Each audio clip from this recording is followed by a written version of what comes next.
¿Sí? Ok, muy buenas noches a todos. Bienvenidos a otra conferencia más sobre el Frente Nacional de Derecha Liberal, que tenemos a gusto de organizarlo todos los sábados a partir de las 6:30 de la tarde. Saludando a todos los que se están conectando por TikTok, avisando que la próxima semana es la última conferencia del mes de noviembre.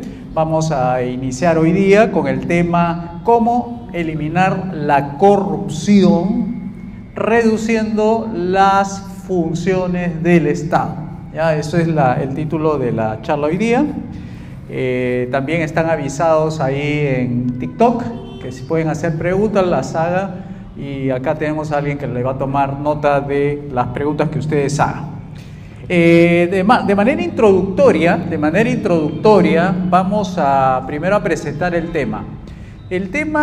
La corrupción es una histeria, así nosotros le decimos, histeria, porque la gente habla, conversa, se enfrasca en discusiones, incluso se desvía la atención de los verdaderos problemas del Perú. Tal es así que este tema de la corrupción ha trascendido fronteras internacionales y ha contagiado a los demás países. ¿Y saben cuál es lo malo de esto? Lo malo de esto es que no se discute los verdaderos problemas del Perú. Los verdaderos problemas del Perú, según la encuesta que nosotros siempre señalamos, y le preguntan al peruano, ¿cuáles son tus principales problemas?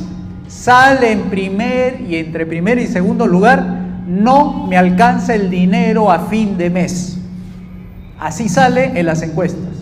O últimamente sale, me siento inseguro en las calles. O sea, puede estar subiendo, bajando ambos temas, pero esa es la pregunta que le hacen a un peruano. ¿Cuáles son tus principales problemas? Y él responde, no me alcanza el dinero o me siento inseguro en las calles. Pero cuando le preguntan a ese mismo peruano, ¿cuáles son los principales problemas del Perú? Ahí dice, la corrupción sale primero. Una cosa es tus problemas y otras cosas son los problemas del Perú. Entonces eso hace que la televisión, los medios de comunicación desvían la atención sobre los verdaderos problemas que afronta un peruano y se concentra en los temas que creen que son los problemas que le toca a cada peruano. Entonces, ¿qué es lo que pasa con la histeria anticorrupción? Que esconde los verdaderos problemas y no se discute los verdaderos problemas del Perú. ¿Cuáles son los problemas del Perú? Primeramente, el tema de ingresos. En segundo lugar, el tema de la inseguridad en las calles. En tercer lugar, el tema del empleo. En cuarto lugar, el acceso a seguro de salud. En quinto lugar, no le alcanza el dinero para pagar los alquileres o las pensiones de enseñanza o la calidad educativa. O sea, son otros los problemas de los peruanos. Y cuando hablan de la histeria anticorrupción es desviar la atención, porque creen que ese es el problema del Perú y no los problemas de cada peruano.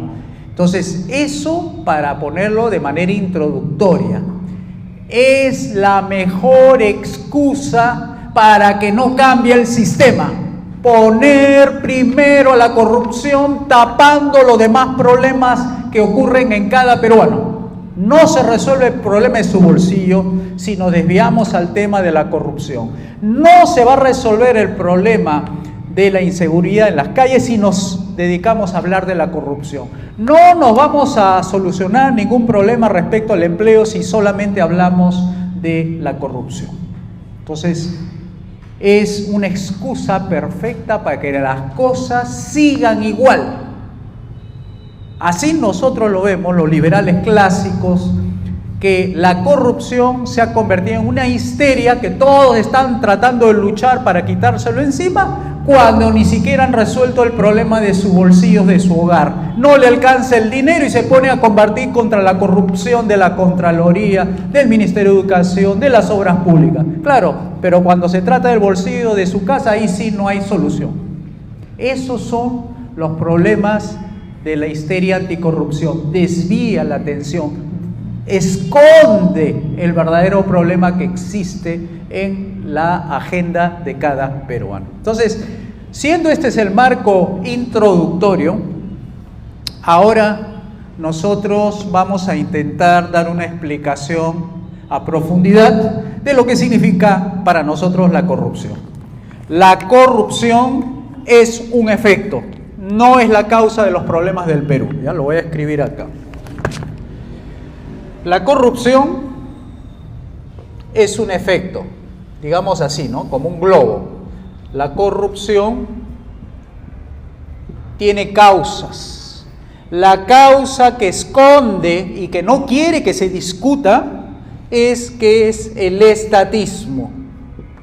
El estatismo es la causa de la corrupción. Esto es efecto y lo que está abajo en las raíces es la causa. El estatismo es lo que hay que combatir, no esto de acá. ¿Y qué cosa es el estatismo?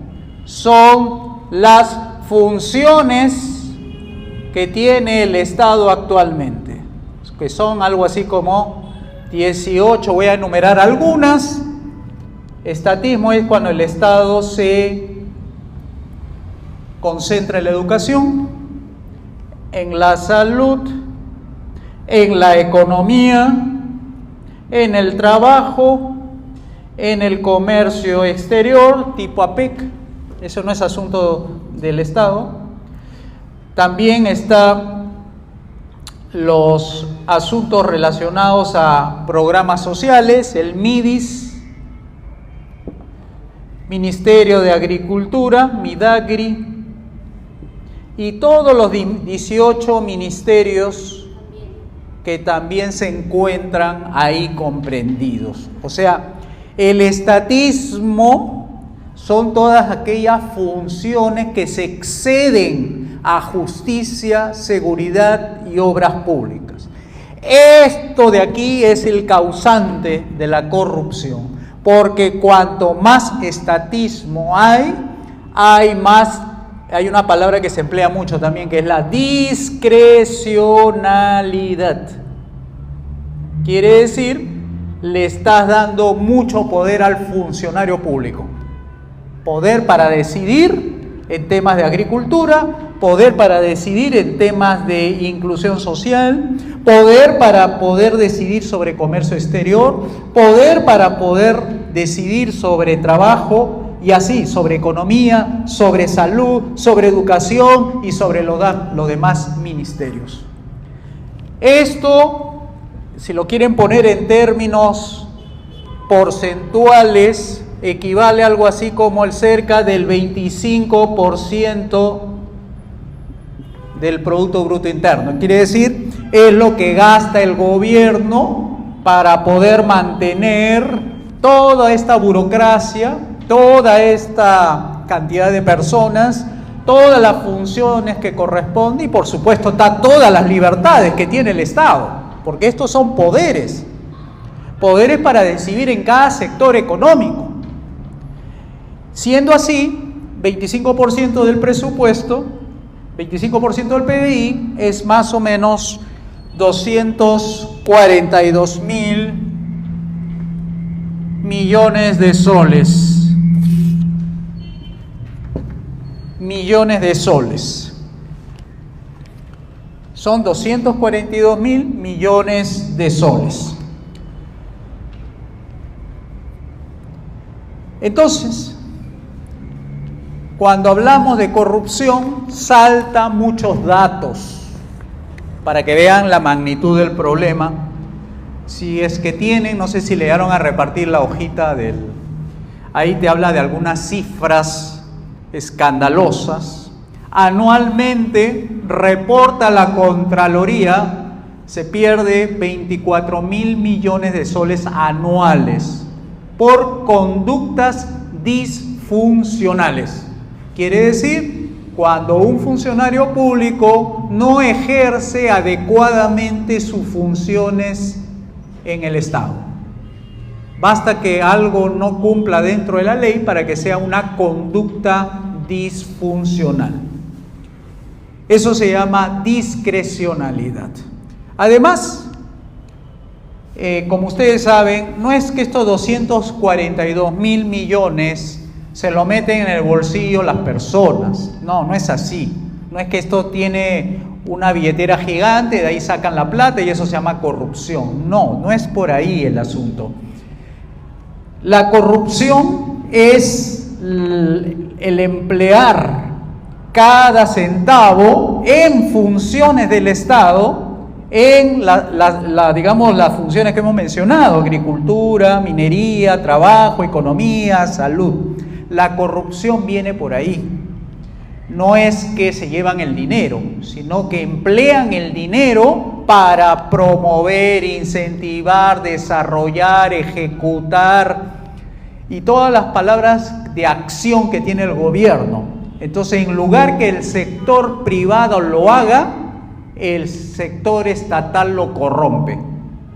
Es diferente, porque no estamos hablando que este dinero se lo meten al bolsillo, no, sino que este dinero lo gasta en estas áreas y cuando entra el Estado corrompe el área económica sobre el cual ejercen los privados su autonomía funcional, que es invertir, hacer empresa, y ahí está la corrupción. Porque cuando alguien entra a hacer negocios en educación y yo pongo a un funcionario del Estado a que controle, supervise, ejecute, regule, ¿qué estoy solicitándole al privado? Permisos, gestiones, trámites, y ahí es donde se corrompe el sector privado. Es lo que estoy diciendo acá. Los liberales clásicos conceptualizamos a la política y a la economía de una forma separada, pero apropiadamente. Separada apropiadamente es: una cosa es la política, como el arte de hacer posible lo justo, necesario y conveniente, usando medios morales y pacíficos dentro del orden, la justicia y la libertad, siguiendo los principios de gobierno limitado, mercado libre y propiedad privada. Es lo que hemos dicho. ¿Y dónde está la relación entre la política y la economía? Acá. La norma. La norma, la ley, la constitución, el reglamento, el decreto, el permiso, la resolución directoral es la que va a marcar la diferencia. Y aquí nosotros lo que observamos es que la norma le abre puerta al gobierno para que sea así finalmente.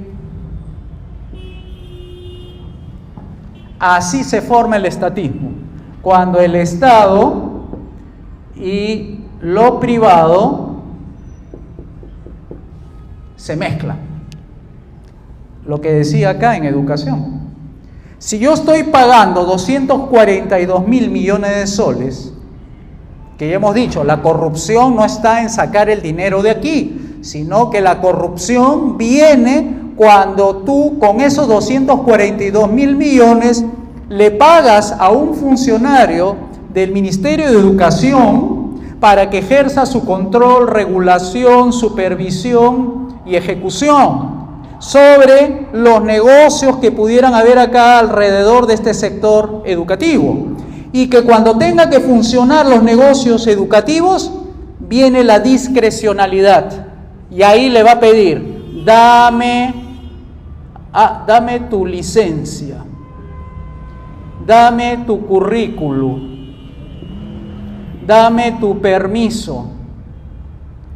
y le empieza a señalar una serie de requisitos para que recién pueda dar su quehacer empresarial acá. Si no cumple con los requisitos, por ejemplo, tiene que tener un centro educativo, un patio libre y que debe corresponder a aproximadamente 20 metros cuadrados por alumno. Si no cumple ese requisito que el patio debe tener como mínimo 20 metros cuadrados por alumno y tienes un número de alumnos necesarios matriculados y ese patio multiplicado el número de alumnos por 20 metros cuadrados, no le dan la licencia al colegio. Entonces, el tema de la corrupción está, ¿y cómo saco adelante un proyecto educativo en el cual no cumple ese requisito? Corrupción. O sea, el privado, para no desechar la inversión que ha realizado, entonces el funcionario público le dice, no, es rechazado tu proyecto educativo. Y ahí viene la discrecionalidad. Como no has cumplido, o en su peor momento le dice, es una interpretación de la norma, peor aún, tiene discrecionalidad para interpretar la norma. Entonces, esa discrecionalidad, producto de la interpretación de la norma, genera abusos en el otorgamiento de licencias, abusos en el otorgamiento de los permisos para establecer los currículos, abusos para soltar los permisos para que pueda funcionar el colegio, abusos para que le puedan dar las facilidades de que pueda funcionar como colegio. Entonces, tenemos una discrecionalidad que puede cometer abusos. Yo recuerdo uno, para que más o menos me entiendan mejor. En aduanas, la SUNAT tiene personal que hace entrar y también permite salir productos. Entonces, la discrecionalidad de los aduaneros era esta. Traían un tubo de 20 metros de largo, ¿ya? Un tubo que era para un yate. Entonces, según la categoría del producto que era para fines deportivos, debía pagar un arancel del 15%. La discrecionalidad del aduanero era decir que ese tubo no tenía fines deportivos, sino tenía fines industriales. Y el arancel a pagar era 25%. Cuando era fines deportivos era 15%, pero como era una interpretación, porque él decía, el tubo es para fines industriales. Y la factura decía que era para colocarlo en un yate, o sea, para fines deportivos. Y se encaprichó el funcionario porque tenía discrecionalidad para interpretar la norma y no agarró el papel, la factura, sino su interpretación y le dio la tipificación. La tipificación era industrial. Entonces tenía que pagar el 15% del valor de ese tubo. Entonces hay una diferencia entre pagar el 5% y el 15%. Esa parte, entre pagar 5 y 15, estaba ahí escondido la coima. O sea, había traído un tubo que decía en el papel con fines deportivos, pero el aduanero tenía la discrecionalidad de decir, no, no es fin deportivo, es fin industrial. Se prestó para que existiera la corrupción del estatismo. En comercio exterior se presta la corrupción no por el presupuesto que yo robo, sino por el presupuesto que yo le pago al funcionario para que haga a través de la discrecionalidad la corrupción. O sea, eso se llama extorsión. Extorsión es cuando alguien tiene el poder de decidir si lo que tú has traído es deportivo o es industrial. Eso se llama discrecionalidad y ahí está la corrupción. Entonces, para matar la corrupción, tienes que matar el estatismo. Y para matar el estatismo, tienes que matar todas las funciones que están en el ámbito económico. ¿Qué es lo que tienes que hacer?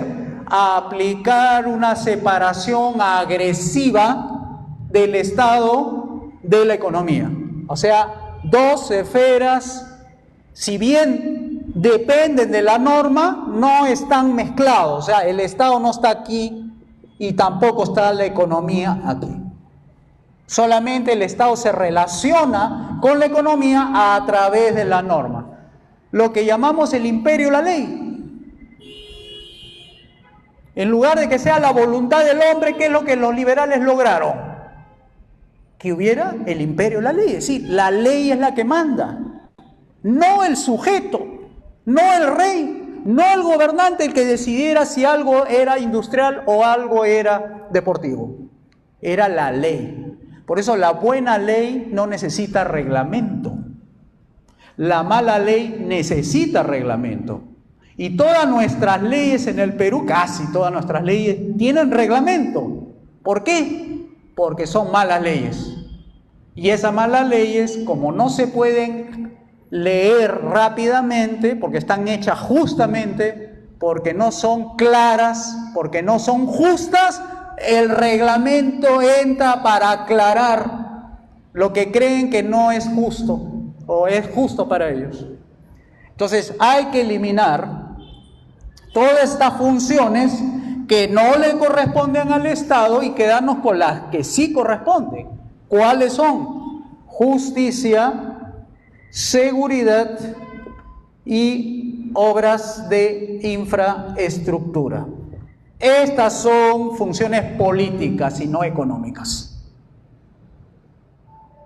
Entonces, como habrán notado, la corrupción no es un barril con dinero, de donde se saca el dinero y se roba. No, la corrupción está en los niveles de la discrecionalidad, donde el aparato económico se ve extorsionado por el estatismo para que los funcionarios puedan tener discreción sobre los permisos, regulaciones, controles, supervisiones que le pueden dar o no viabilidad a sus proyectos de negocios en bienes y servicios.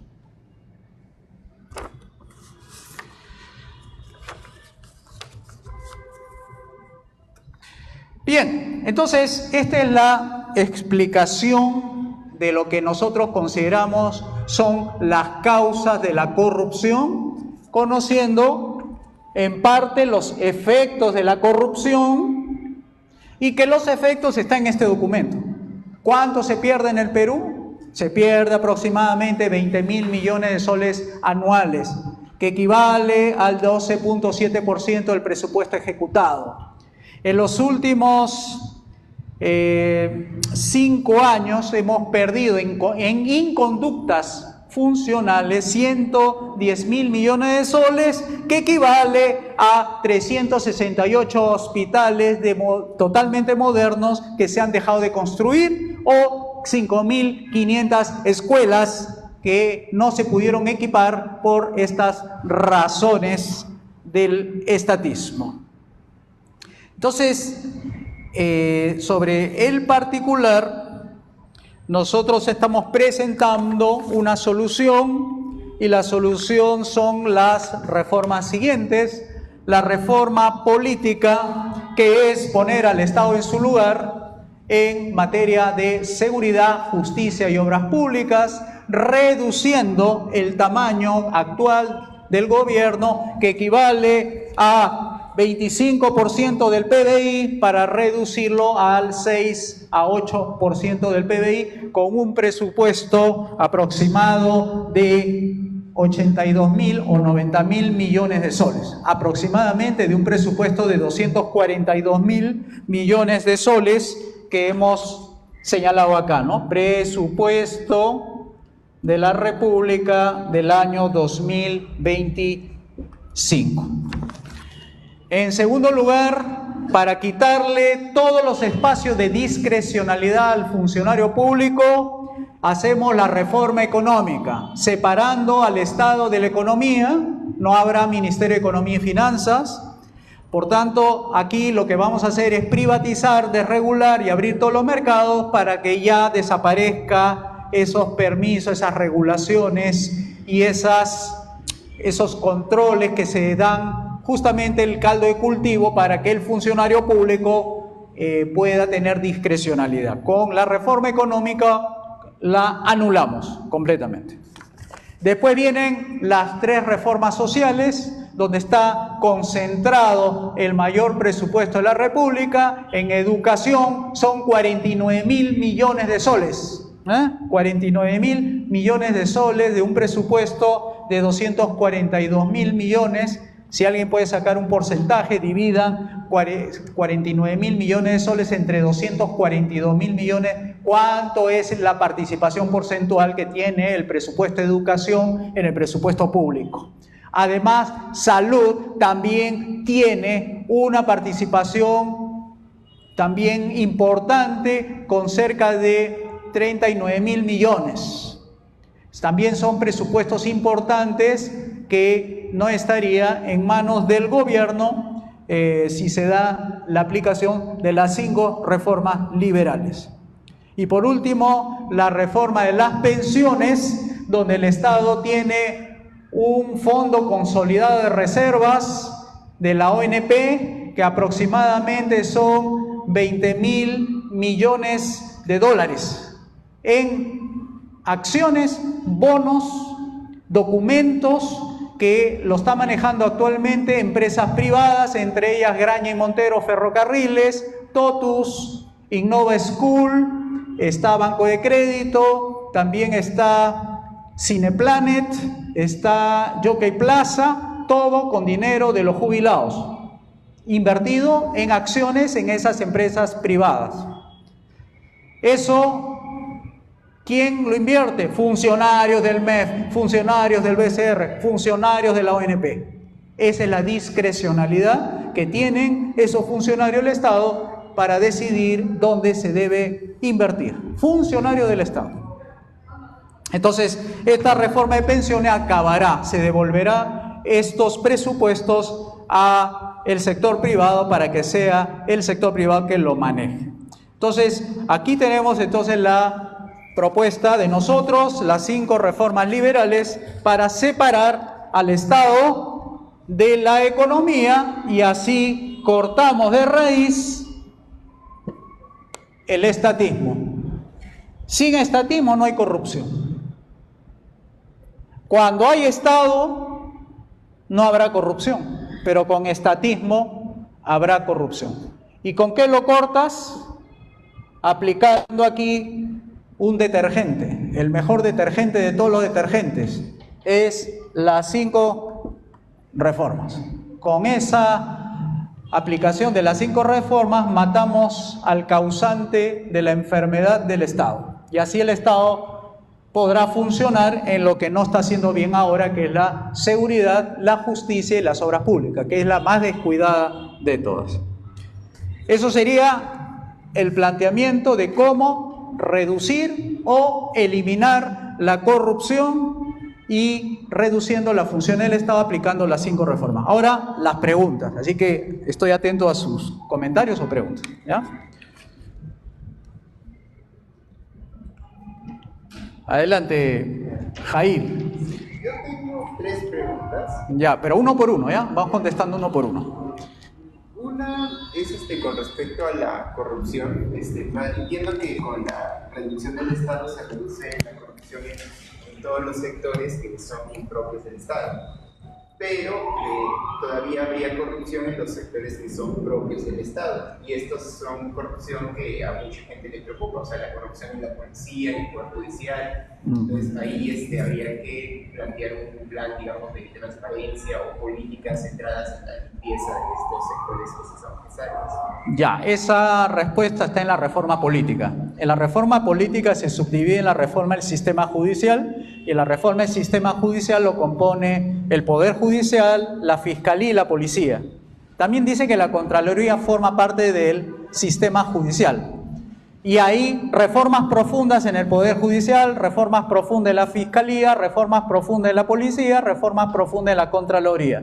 Haciendo esos cambios fuertes, enraizados, porque hay que cambiar el sistema de incentivos que existe en las leyes para volver a la persona buena en mala, corregimos y además hacemos la purga que se necesite hacer en justamente el Poder Judicial, en el Ministerio Público, en la Policía y en la Contraloría, para que los buenos funcionarios apliquen bien la ley, ¿no? Ahí está la reforma política. Ahí yo creo que habría que de repente ir precisando, ir conversando como que puntos más específicos, ¿no?, de lo que incluiría esta reforma política en ese aspecto, ¿no? Sí, por eso hemos mencionado 3 específicos de esas reformas. Ahora me va a preguntar qué hay dentro de la reforma del Poder Judicial, qué hay dentro de la reforma del Ministerio Público, qué hay dentro de la Policía. Bueno, súmate parte de nuestro plan de gobierno, invita a policías, invita a jueces, invita a fiscales y hacemos el plan de gobierno de manera más detallada. Pero ese es el lineamiento político. Los políticos dan lineamientos políticos, los políticos damos órdenes y los técnicos se tienen que adecuar a lo político, ¿no? Esa es la respuesta. ¿Poder Judicial, Ministerio Público, cuál es La Policía y la Contraloría. Sistema judicial, por eso hablamos de la reforma del sistema judicial. Y mi otra pregunta era con respecto a lo que mencionó que tenía intención de desaparecer el Ministerio de Economía y Finanzas, ¿no? Sí. Esto me llamó la atención. ¿Cuáles serían los ministerios que usted consideraría que sí se quedarían? Ya, los ministerios serían, a ver, lo pongo acá: Justicia, Relaciones Exteriores, Interior, Defensa. Hay una que se llama Obras de Infraestructura. Antes se llamaba Obras Públicas. Y me dice el profesor Mansuetti que debería agregar uno que se llama la de ayuda social, que tendría que ver la asistencia a los vouchers, o sea, la parte técnica de los vouchers, o sea, la ayuda social de los vouchers. Ahí hay 1, 2, 3, 4, 5, 6. Y hay algo más, se me está pasando. Ayuda social, infraestructura, Hacienda. Nosotros lo habíamos tipificado como oficina pequeña de la SUNAT. O sea, la SUNAT recaudaba y trasladaba el dinero a los despachos de estos ministerios. La pregunta es: ¿y quién hace el presupuesto de cada ministerio? Cada ministerio hace su presupuesto. Y tiene que haber una entidad que la consolide, o sea, que vaya al Congreso el ministro de Hacienda y presente el presupuesto general de la República ante el Congreso para que lo apruebe, y una vez teniendo la aprobación, tiene la ley de aprobación del presupuesto general de la República. Para eso se necesita Hacienda, que no es lo mismo que economía, porque economía tiene que ver con las variables negocios, finanzas, etc. Nosotros estamos hablando de Hacienda como consolidar el presupuesto público y además el cobro de impuestos. O sea, asegura de que todos los ministerios estén financiados y además seguramente va a haber algunas partidas de gasto que en algún momento el Congreso tendrá que aprobar. Por ejemplo, partidas de gasto contra eventuales desastres naturales. Bueno, quien lo recepciona sería el Ministerio de Hacienda. O sea, sería en total 7. Nosotros estamos manejando 5, pero el profesor dijo que mejor 7. La diferencia esa era la otra pregunta, que era la diferencia entre economía y Hacienda. Simplemente es Hacienda solamente ve impuestos y presupuestos. Sí. Todo lo demás. Es exacto. Sí.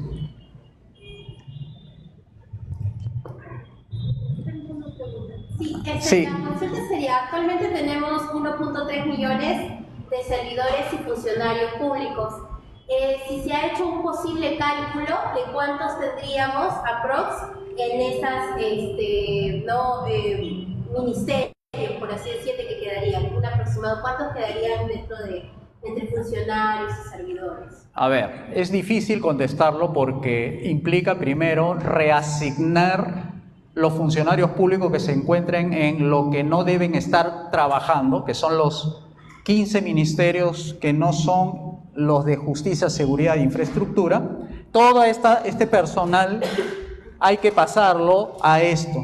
Por eso tenemos que hacer crecer el Estado en justicia, hacer crecer el Estado en seguridad, hacer crecer el Estado en infraestructura. Entonces, tratas de llevar, la gente está pidiendo mayor seguridad. Entonces, ¿cuántos funcionarios públicos podrán ir a apoyar a esa función administrativa de la seguridad? Me refiero a estos dos ministerios, Interior y Defensa. ¿Cuántos pueden ir acá? ¿Cuántos pueden ir acá? O sea, ¿para qué? Para que el Estado esté presente en cada rincón de la patria y no estén como en el Brain, ¿no? El Estado está ausente, o en Patás, donde ocurre esos atentados contra los centros mineros, porque no hay presencia del Estado. Necesitamos al Estado presente en todos los rincones. No puede estar una esquina sin policía. O sea, eso es lo que queríamos que entienda, de que para pasar todos estos cientos de miles de trabajadores del Estado hacia este sector hay que hacerlo crecer. Ahora, esa es la primera, reasignar funcionarios públicos de una función donde no deben estar a una donde debe estar, y la que deben estar debe crecer. O sea, el tamaño del Estado crece aquí, ¿ya? La otra es el segundo grupo de trabajadores que ven que la economía está creciendo, y supongamos que crece a tasa del 7%. Entonces estás creando más de 400.000 empleos anuales. Dentro de esos 400.000 empleos, una parte lo absorbe los jóvenes y otra, como 100.000 más o menos, estaría sobrando. Esos 100.000 podrían ser absorbidos de estas funciones del Estado, donde van a dejar de operar. Pasarían funcionarios públicos a pasar o a trabajar al sector privado. O sea, serían absorbidos con mejor paga de lo que le están efectuando en estos momentos del Estado. Y el tercero, por un tema de temporalidad, porque estamos hablando de los inicios de la reforma, ¿qué va a pasar con un grupo que pensamos que no es muy grande, debe ser pequeño, que en un momento dado no se ubican en el momento con un trabajo porque no llegaron a incorporarse acá o porque la economía no los absorbió totalmente? Queda un remanente. Ese remanente implica que son varios meses que esa persona va a estar sin trabajar. Pero para no causar desorden público por estas personas, si le quitamos, le cortamos el sueldo que están percibiendo y sin trabajo, no lo vas a tener en su casa tranquilito. Va a estar en las calles tratando de desordenar el orden público y vas a tenerlo todos los días protestando. Este es un asunto político que lo tienes que resolver. Entonces lo mandas a su casa temporalmente para que lo vayamos subsidiando y le damos un plazo para que encuentre trabajo dentro de los 6 meses. O sea, su tiempo de espera o el tiempo de búsqueda de trabajo tiene que estar más o menos dentro de los 6 meses. Puede ser 3 meses, 4, no tengo yo la cifra exacta, pero lo que quiero decir es una temporalidad, porque la magnitud de las reformas que nosotros estamos previendo es fuerte, pero que no sabemos la variable política. La variable política es cuánto apoyo popular vamos a disponer para que estas reformas sean las más rápidamente aprobados sean lo radicalmente profundos y sean simultáneos a la misma vez. Esa parte política es muy importante porque aquí se acelera las reformas o desacelera las reformas. De tal manera que si se acelera, ya no será 400.000, sino puede subir a 600.000 o esta tasa puede subir a 8 o 9%. Porque eso va a depender del ánimo de los inversionistas que vengan al Perú y encuentren una economía donde no se le cobre impuesto a la renta. ¿Cómo convences a un inversionista que viene de Dubái o de Malasia, que han venido por acá, aquí los presidentes, que aquí se puede invertir en el Perú con las garantías de seguridad jurídica, de que tienes el impuesto único a pagar y ni siquiera es el de la renta, con un mercado laboral donde va a encontrar personal totalmente competente para que pueda ser absorbido por su proyecto de inversión? Entonces eso requiere de un tiempo, porque hay inversiones pequeñas, medianas y grandes. Las pequeñas son rápidamente absorbibles por el mercado, pero las grandes no, porque maduran en varios años. Entonces tenemos que efectuar una estrategia de captación de inversiones que permita acelerar el crecimiento de estos 400.000 puestos de trabajo que se ofrecen en el mercado a 600.000 con inversiones de corto plazo, que son inversiones de 1 año, de 6 meses, pero que pueden ser muchísimas si se mueve adecuadamente los incentivos para que vengan inversiones pequeñas, pero son más rápidas de absorber mano de obra. Ustedes saben, las pymes son unidades que absorben mucha mano de obra, como el 60% de la mano de obra son microempresas. Bueno, esta inversión privada hay que magnificarla para que en el corto plazo puedan ser absorbida la mano de obra con inversiones privadas pequeñas.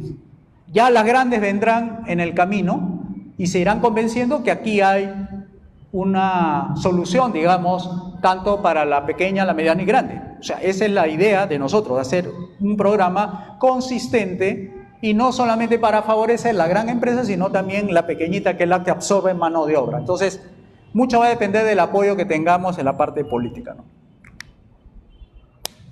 ¿Qué otras preguntas tienen por ahí? Sí. ¿Por qué a los bancos y acá Plaza Vea y otras tiendas lo llaman pymes? ¿Por qué dicen pymes también en esa empresa? Acá Plaza Vea y otras tiendas que, ¿no? O sea, el pymes le dicen a Plaza Vea, pymes le dicen a... Pymes, dan un préstamo como pymes, ¿no? Y los chiquitos somos, o sea, que nos dan 10.000, 15.000, ¿no? Ellos nos dan 1 millón, 2 millones. Le dan préstamo como pyme. Claro. Ellos reciben préstamo de los bancos como pyme. Claro. Y las pymes, ¿qué reciben? Otro préstamo. O sea, ellos están como pymes. O sea, mejor dicho, ellos califican como pymes ante los bancos, con tasas bajas. Claro. Ah, claro, sí, eso es verdad. Por el riesgo que tienen ellos, es menor a las MIPES. Pero le dan millones. Claro, le dan millones, sí, es correcto. Los pequeños lo dan Sí, y con tasas altas. Claro. Ellos califican como pymes también. Bueno, pregúntale a los bancos, seguro debe calificar como MIPES o algo así, pero es la ley de bancos, pues. O sea, yo creo que es abuso, ¿sabes cuál? Que exista ley de bancos. Porque, ¿cómo es posible en el Perú que solamente exista 18 bancos? La ley de bancos dice, todo aquel que quiera poner un banco tiene que tener un capital mínimo social de 14 millones de soles. En cooperativas creo que son 8, 7 creo que son financieras. O sea, empiezan a bajar conforme el capital, pero no hay una barrera, no hay una libertad para entrar, sino hay barreras de entrada. Entonces se forma esa forma de prestar que a las... Mira, yo comprendo lo siguiente, los bancos no pueden prestar a sujetos de alto riesgo. ¿Quiénes son de alto riesgo? Aquellas MIPES que tienen poca garantía para dar a cambio de un préstamo. Por eso surgen estas microfinancieras que son las famosas cajas, ¿no? Caja Sullana, Caja Cusco, Caja no sé cuántitos. Y como no aceptan préstamos de los bancos, porque los bancos piden mucho papel y muchas garantías, se van a esas cajas. La pregunta es por qué una entidad como la Caja Municipal sí le puede prestar y no le puede prestar el caso de la banca. Entonces la banca tiene el lujo de darse esos placeres de no prestar a las MIPES siendo clientes. Y se comprueba que las MIPES son mejores pagadores de los préstamos que los propios bancos o las propias empresas grandes. ¿Por qué desconfían en la pymes a los peruanos? Sienten que consiguen trabajo para muchos que están desempleados. ¿Por qué? Por el de que lo van a dar, porque es algo que pueden utilizar, desconfían más. ¿Por qué? O sea, los grandes llegan y apoyan para los servicios que se vuelven. Por dos casos. Primero, por el alto riesgo de que no tienen ente, y la segunda es la supervisión. ¿Me entiendes? Por 10.000 soles, 20.000 soles. Sí, no justifica, no, porque sus costos de operación del banco es bien caro. O sea, mandar un funcionario del banco a que haga la supervisión como lo hacen las cajas y financieras es distinto, porque ellos tienen un método de trabajo distinto de un banco o de una caja. Entonces tiene otra forma de trabajar. Además, las propias regulaciones de la superintendencia de banco no le permite hacer lo que hacen las cajas. Las cajas tienen otras regulaciones. Los bancos tienen otras regulaciones, incluso son más controladas que las propias cajas. Por eso que vas a ver cómo en los bancos la morosidad bancaria es más bajo que en las cajas. Las cajas la morosidad es más alta. Y ya hay dos, ¿no? Caja Sullana y Caja... Sí, el banco financiero ha quebrado. Entonces tenemos problemas de regulación también. ¿Qué pasa si Plaza ve que recibe 2 millones? Quiebra. O sea, si no, ya le baja la empresa. ¿Cómo responden los 2 millones a los bancos? Las garantías que ha cobrado. O sea, ellos cuando se prestan dejan garantías, dejan terreno, dejan activos, dejan muchas, digamos, formas prendarias de cobrarse, para que en caso que quiebre, yo vendo el terreno que vale más de 4 millones. Porque cobrarse esos 4 millones no es fácil tampoco. O sea, vender un terreno, vender un edificio, toma tiempo. Y esos son costos financieros que tiene que asumir. Entonces no es fácil tampoco prestar a cualquiera, ¿no? O sea, hay cosas que sí no puedes prestar, como empresas que no tienen garantías, no puedes prestar. Sí, Martín, adelante. Hay una pregunta, dice, ¿qué es el canon y el sobrecanon minero? Impuestos. Impuesto y el otro es el impuesto sobre el impuesto. Uno tiene dirigido, por ejemplo, el sobrecano está dirigido a la educación. Va a los gobiernos regionales, pero para proyectos de investigación científica. Sobrecano, o sea, dirigido especialmente para temas educativos y sociales. Eso también se va a eliminar, por cierto, no hay ni canon ni sobrecano, ¿no? Doctor Tapia, la Sí. pregunta es, ¿qué va a pasar con la SBS?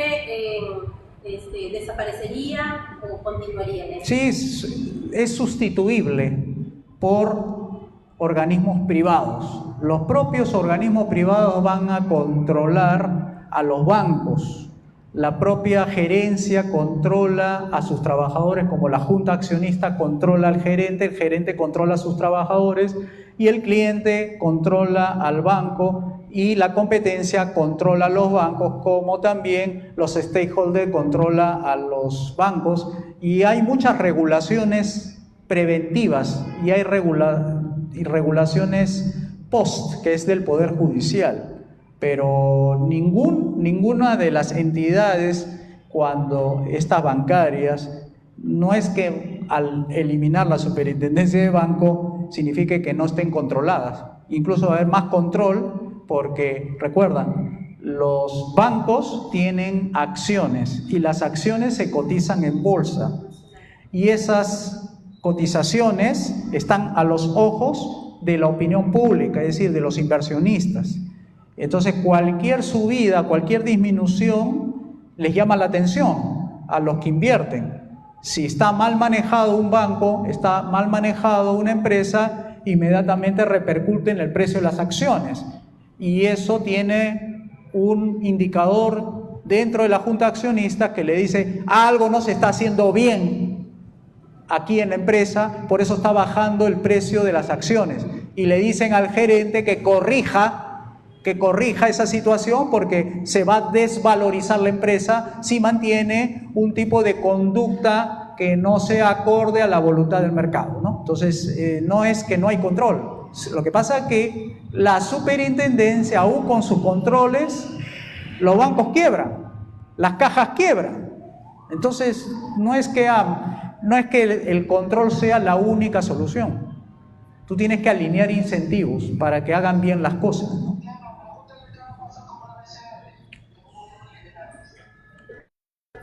Con el SRP, ¿qué va a pasar? Ya, nosotros los liberales estamos en contra de los monopolios y el BCR es un monopolio, por tanto no estamos de acuerdo con su existencia. Lo que estamos de acuerdo es con la libre competencia bancaria y la propia libre competencia bancaria va a terminar por expulsar a ese tumor que se llama BCR. La propia libre competencia, la libre emisión y el patrón oro va a expulsar. O sea, no se va a necesitar de Banco Central. El Perú no ha tenido Banco Central antes de 1922. Estados Unidos no ha tenido Banco Central o Reserva Federal antes del año 1914. Panamá no tiene Banco Central. El Salvador no tiene Banco Central. Ecuador no tiene Banco Central.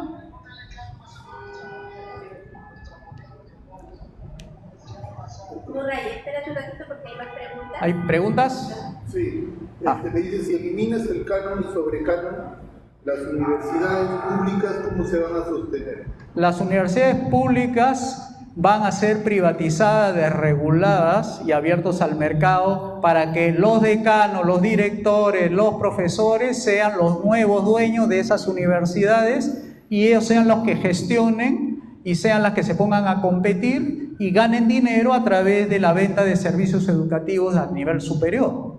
No van a necesitar ni canon ni sobrecanon, porque eso sería subsidiar.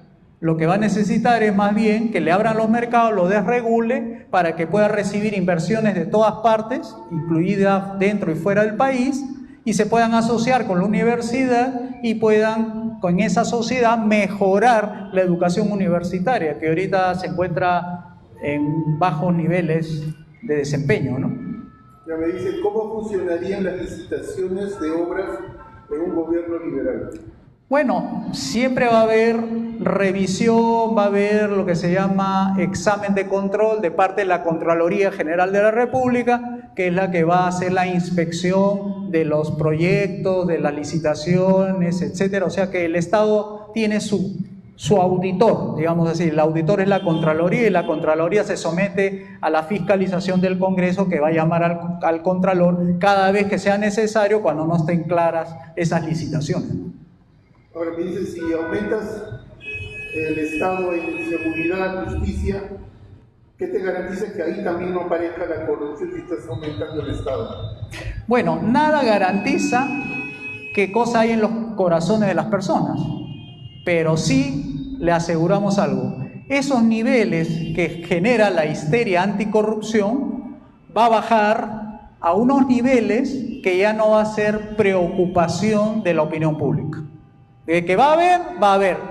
¿Vamos a evitarla? Sí. Vamos a buscar las maneras de castigar a los que delinquen y a los que roban, por supuesto. Mano dura, hemos dicho, vamos a ser implacables en esa reforma del Poder Judicial, de la Policía, del Ministerio Público, para que no se atreva a que un funcionario público o un funcionario privado se preste a ese tipo de corrupción. Así que ese combate frontal lo vamos a hacer ahora, más concentrado. Porque aquí, ¿qué cosa se puede controlar si hay 18 entidades vivas que están con la discrecionalidad cometiendo abusos, extorsiones para sacar ventaja económica? Ahora, el foco nomás va a ser concentrado en estas tres funciones del Estado.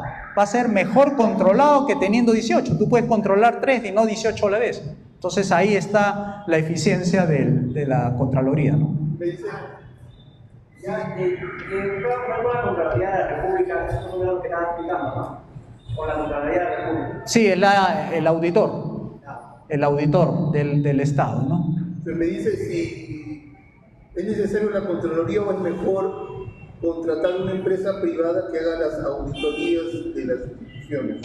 No, nosotros pensamos que esa función de control lo tienen que hacer los poderes, porque los poderes se controlan entre ellos. El Ejecutivo es controlado por el Congreso también controla al Ejecutivo, el Judicial controla a los dos estados, o sea, los dos poderes, es decir, es el típico check and balance, o sea, equilibrio de poderes. Por eso la función de la Contraloría tiene una función política, de controlar los gastos, ingresos del Estado, ¿no? Ya, pero ahí también la Contraloría tendría que crecer. También, por supuesto, claro, en lo que corresponda para poder cumplir con sus funciones justamente en la justicia, seguridad y obras públicas, porque va a crecer, y claro, los gastos crecen y el personal crece, pero las funciones se conocen mejor. Ahora acá dice, en la realidad hay una población que no puede pagar la universidad. ¿Qué se va a hacer con ellos? Bueno, hemos hablado de los vouchers educativos sirven para las personas más pobres, aquellas que no pueden pagar. Los que no pueden pagar reciben los vouchers para educación, salud y pensiones, y el resto que puede pagar tendrá su sustitución de los presupuestos actuales, que ahorita están pagando 100 por algo, y con nuestra reforma económica bajará ese 100 a 60 o 50, lo cual le va a dejar plata en el bolsillo, 40, y esos 40 sirve para poder mantenerse, o sea que más bien con nosotros gana más riqueza porque va a poder comprar más, cosa que no lo puede hacer ahora. Los 7 ministerios, no se puede eliminar el Ministerio de Defensa y se puede incluir el Ministerio de Interior nada más, o sea, el Ministerio de Defensa se elimina y completaría el Ministerio de Interior. ¿Te refieres a eliminar que las Fuerzas Armadas? Ajá, y solo se encarga el Ministerio. ¿Solamente policía? No, nosotros pensamos que debe cumplir sus funciones de resguardar las fronteras del Perú. La policía no se puede encargar, la policía no. Pero la policía es guardia civil, pues, no es de ciudadanía. Fuerzas Armadas tiene que ver con otro tipo de armas, otro tipo de entrenamiento. No son civiles. Allá afuera, ¿qué hay después de la frontera de Perú? En Chile tienes un ejército chileno. Arriba, ¿qué tienes? Ecuatoriano, el ejército ecuatoriano. Te vas por el otro, el ejército de brasileros, el otro, el ejército bolivariano. O sea, tú estás rodeado por ejércitos. ¿Cómo vas a poner policías ahí al frente de ellos, ¿no? Una pregunta. Sí. ¿Cómo van a hacer con el Jurado Nacional de Elecciones y con la OMPE, no? No, normal, sigue, porque ellos son árbitros de las elecciones electorales. No, habrá que reformar, digamos, para que no existan estas leyes electorales de financiamiento público a los partidos políticos. Eso tenemos que eliminar esa ley. Se reformará esas entidades para que funcionen normalmente. Son árbitros nada más. Autoridades electorales. Sí. En el caso de sector de educación, son exonerados de impuestos en este gobierno y el gobierno pasado. El gobierno liberal ¿van a ser también exonerados del impuesto? Ninguna entidad empresarial va a pagar impuesto a la renta, si a eso te refieres. Pero de exonerar no, ahí sí. Todos pagan el IGB, o sea, en realidad el consumidor paga el IGB y la empresa procesa el IGB y le pasa a la SUNAT el IGB, ¿no? ¿Un gobierno liberal sí van a pagar? Si pagan los consumidores a las empresas para que las empresas le pasen el dinero a la SUNAT. Pero ahorita el sistema de educación no pagan IGB. Seguramente, pero pagarán con nosotros, pero eliminaremos los impuestos. Predial, por ejemplo, que ahorita pagan el predial, pagan. El impuesto selectivo al consumo sí pagan. El impuesto aranceles sí pagan. Traes libros o de repente no pagan el IGB, pero pagan de repente aranceles. Traes una máquina, no sé, tomográfica para la Facultad de Medicina, paga impuestos si es privado. Es como Acuña tiene las universidades y no paga impuestos. Claro, claro, porque le han hecho excepción a eso. O sea, acá estamos hablando de que todos pagan un solo impuesto, todos. Uno, nada más. Claro. Acá dice, Sí. tenemos 2000 municipalidades. Sí. ¿Cómo mantener bajas en corrupción? Los gobiernos que tenemos planeados son los gobiernos federales, Recuerden que primero son las 5 reformas y pasamos de una república unitaria a una república federal. Es decir, los gobiernos regionales, los gobiernos nacionales y los gobiernos locales, el local lo fiscaliza la Junta de Vecinos. O sea, un distrito tiene una autoridad, los vecinos controlan y los partidos políticos de esa vecindad controlan a la autoridad local, al alcalde, etc. Luego, ¿quién controla a los gobiernos regionales? Los partidos políticos de la región controlan a ellos más las entidades que correspondan, que es Contraloría, Contraloría para la MUNI, Contraloría para el gobierno regional. El Poder Judicial también tiene sus instancias de control. Entonces, ninguno de esos municipios escapa al control del Estado porque ahora se concentra más el Estado en las funciones de, justamente, de justicia, seguridad y obras públicas, menos. Entonces dice, si vas a subsidiar la educación, eso va en contra de lo que predican los liberales. El subsidio, ¿a cuál se refiere? ¿A los vouchers? Ah, los vouchers. Es una ayuda transitoria, porque hay un tránsito que hay que pasar de A a B, y en ese tránsito no lo puedes dejar a la gente pobre tirada ahí. Tú tienes que asistirla, porque como ellos son víctimas del estatismo, son víctimas del socialismo, entonces son gente vulnerable, por poner el término que se emplea. Entonces hay que socorrerlo hasta que las heridas sanen de todo este daño que le ha hecho el estatismo y sean más ricos y tengan más ingresos, y ahí los soltamos y ya no van a recibir subsidio. ¿Cómo se hace una carretera? Porque se demora mucho en ejecutar las obras.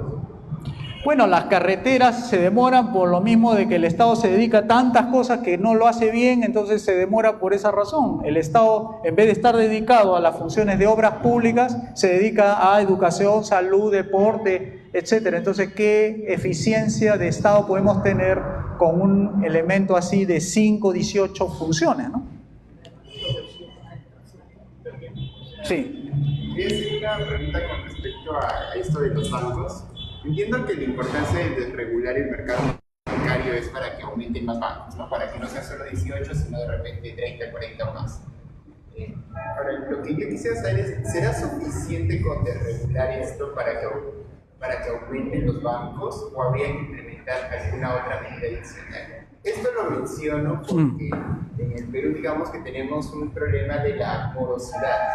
Entonces, digamos, yo no sé si, digamos, a las empresas de banco les sería, digamos, incentivo para que haya más competencia bancaria, considerando que hay tanta morosidad en el Perú. Entonces, no sé si sería conveniente de repente algún mecanismo de coacción que ayude a combatir esto de la morosidad o algo así, o no sería necesario.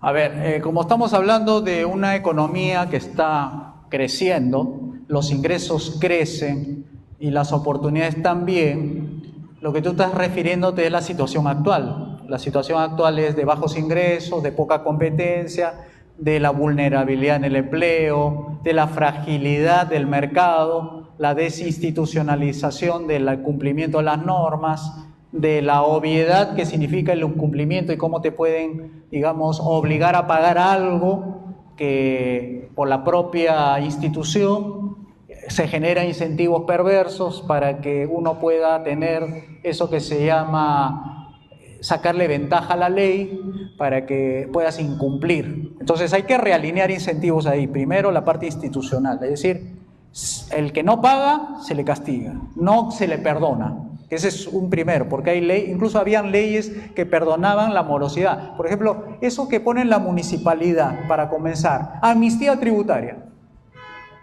Esa es una mala ley, porque estás perdonando a los deudores.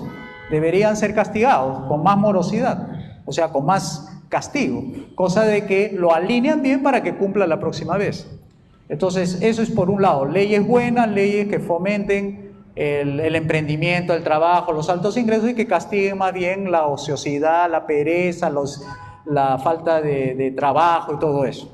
Luego, tienes las leyes bancarias, las eliminas, abre la libre competencia, los bancos compiten por tener mejores mecanismos de selección de clientes, además vas a tener otros tipos de clientes, no los mismos de siempre. Recuerda que se empieza a mover, a reconfigurar el mercado bancario, ya no va a ser, por ejemplo, de repente los porcentajes ahorita son más de empresas grandes o empresas medianas, se reconfigura en un mercado libre y de repente ya las proporciones cambian, ya no es tanto de empresas grandes, sino de repente la mediana crece más que la pequeña y que la grande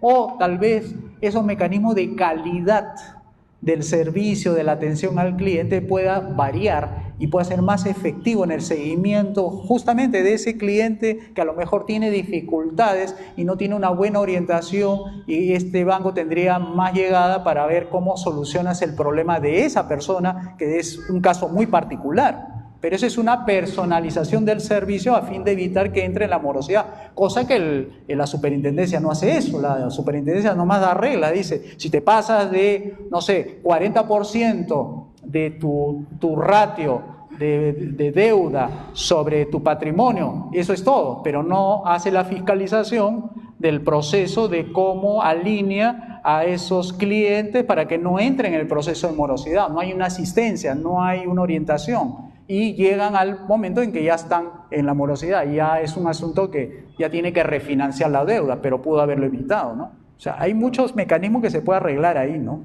Dice acá, lo que pasa es que los liberales quieren ganarse ellos mucho dinero haciendo las privatizaciones.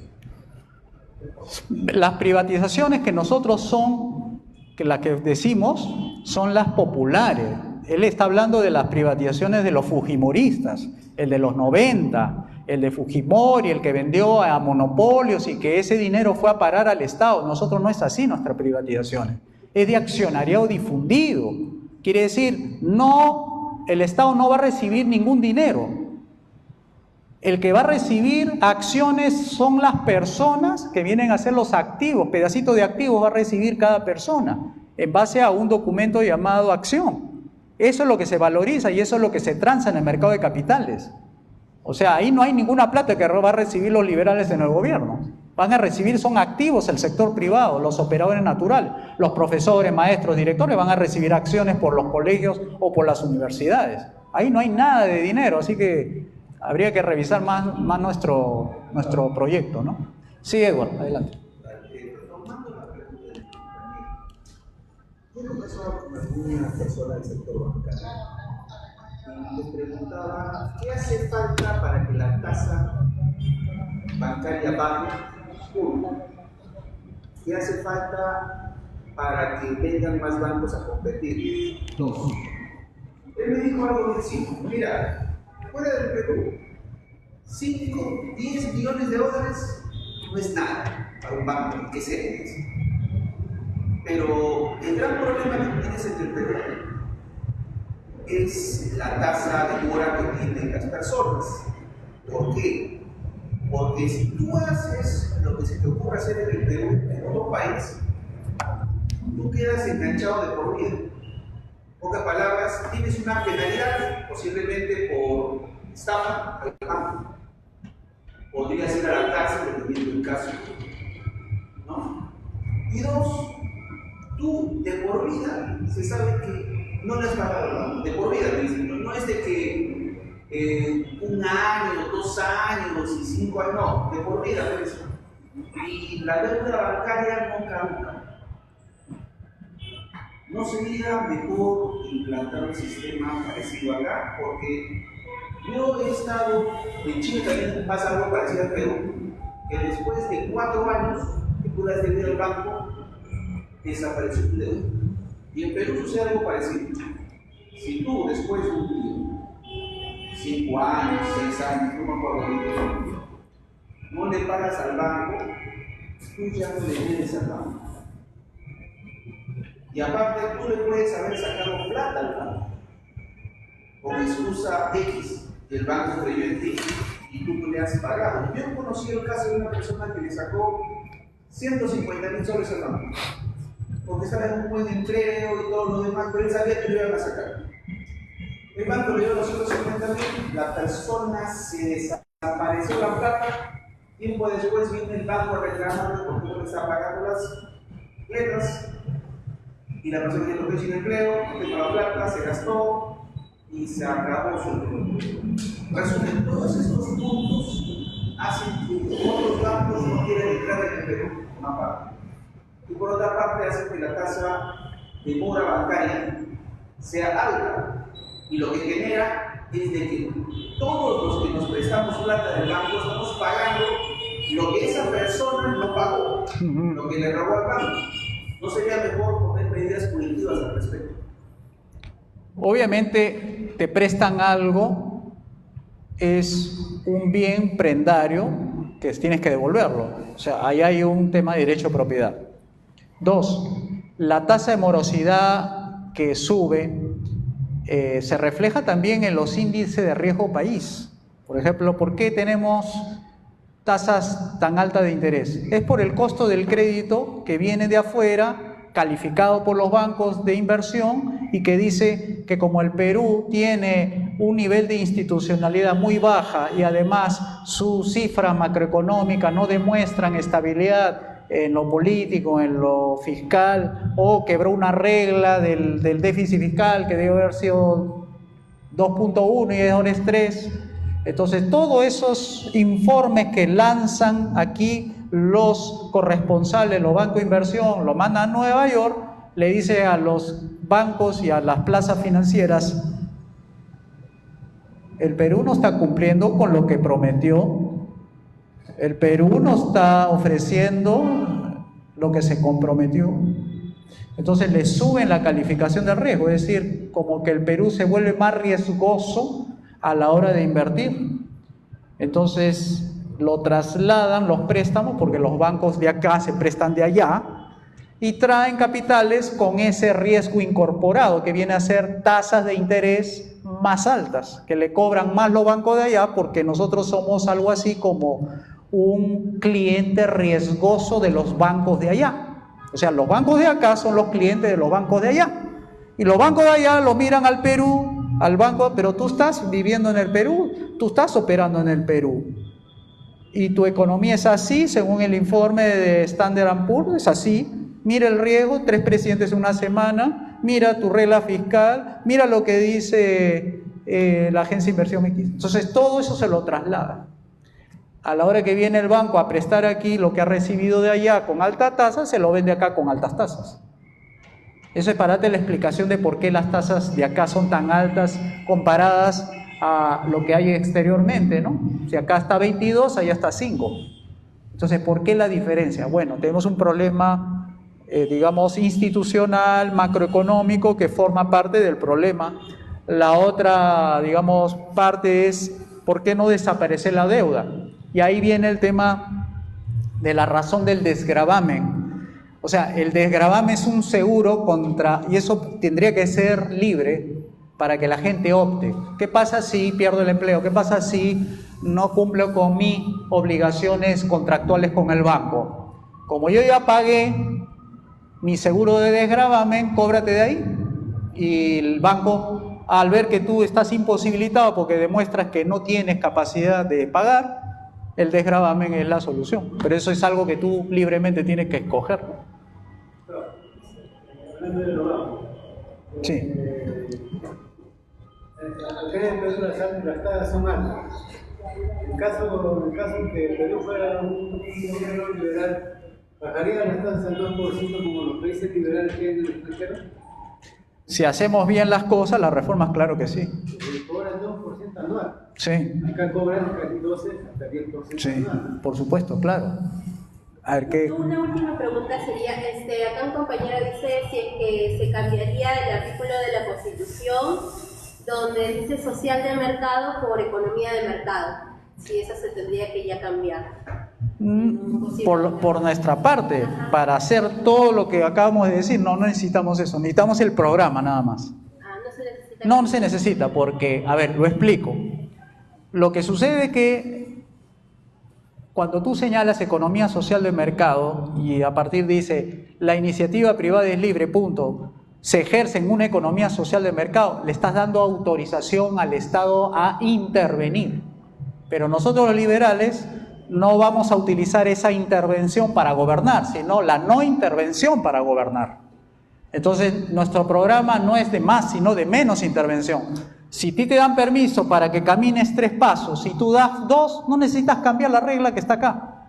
Simplemente ejerces tu, digamos, tu gobierno con los 2 pasos que has dado, suficiente. No necesitamos más cambios en la Constitución. Con el tiempo sí, pero eso tendrá que ser cuando ya necesitemos cambiar eso que dijimos, pasar de república unitaria a república federal, y ahí hablaremos de otro tema. Bueno, vamos a dar por finalizado nuestra sesión de hoy día, siendo las 8:25. Agradecemos a todos los que han venido acá a presenciar una conferencia más del Frente Nacional de Derecha Liberal, del Movimiento 5 Reformas. También participan el Partido Libertario Peruano, el Foro Liberal Democrático, Instituto Libre de Empresa, Foro Liberal de América Latina, que también están apoyando esta iniciativa. Y también a todos los amigos de TikTok que se han conectado aquí con nosotros, también le agradecemos y avisen a sus compañeros que el próximo sábado, 6:30 de la tarde, también estamos con otro tema, el día próximo, el día 23 de noviembre, sábado 23, 6:30 de la tarde. Conéctense con nosotros, avisen a sus compañeros que acá tenemos una alternativa liberal diferente y que tenemos una propuesta de gobierno para sacarnos a los zurdos del medio de la cancha electoral, con nuestra propuesta de liberalismo clásico que pretende acabar con todos los males que el socialismo ha traído al Perú. Muchas gracias y nos vemos pronto.